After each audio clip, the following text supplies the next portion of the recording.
a video for you to kind of pep talk for manual testers moving into automation, if that's what you want to do.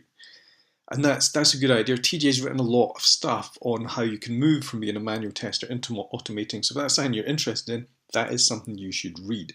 What I want to tell you is simply these kind of moves can be done, right? It can seem daunting because you've got a big set of activities to learn. Right? I went to university, studied programming, so that's where I started. I had a background in programming, then all I had to do was learn how to test.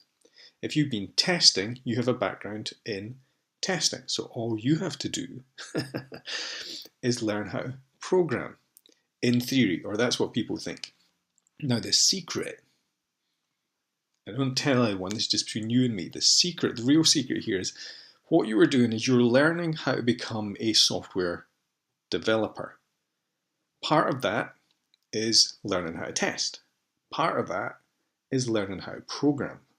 Part of that is learning how to design systems, analyze systems, the whole range of activities. And that's why there's so much to do. But that's also what makes it interesting, and that's also what means that whichever part you start in and whichever parts you learn will help the other parts.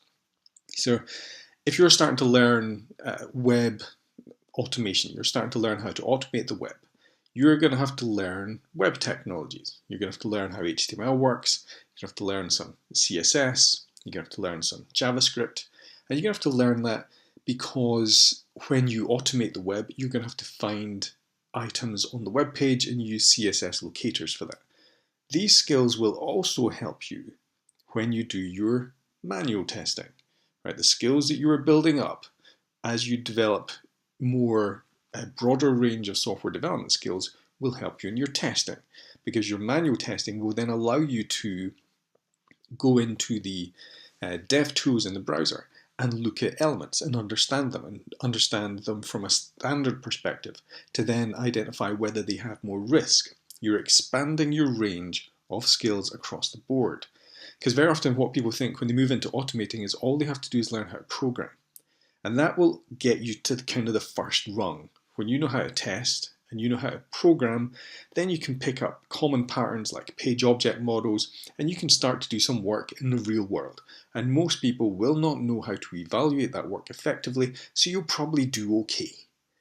But if you really want to succeed in automating and testing, you take the long view, become a software developer, study all the different parts of the technology, and then you learn how to analyze properly. Then you learn how to create effective abstraction layers which go beyond just page object models, because you're learning how to design systems, abstraction layers, libraries. This is a big subject area, but it ties in with your testing, and every single aspect of it will improve your testing. If you want to get a job quickly, you augment your testing skills with programming skills, you learn some common patterns, you build up some examples of automating open source tools, you put them on GitHub, you build a portfolio, and you sell yourself on the basis of, here are the skills I have, here are the things I've done. Long term, aim to be a software developer. Read as much as you can. All these skills interrelate and overlap. You will become a stronger tester the more you learn about this. So it doesn't really matter where you start on the spectrum, whether you pick analysis, design, the web technologies, JavaScript, CSS, how HTML works, how HTTP works, how browser, it doesn't matter which one you pick if you're aiming long term, because it will all feed in. So you have to decide whether you're doing short-term aims or long-term aims, but it can be done. TJ is a perfect example of how you do that. You see this all the time. People move into these areas and they continually learn.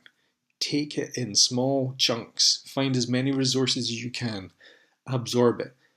Because what you might find is as you start doing it, you don't like the programming part. That's fine. The technical skills that you learn about web will feed into your manual testing. You will become a more technical manual tester.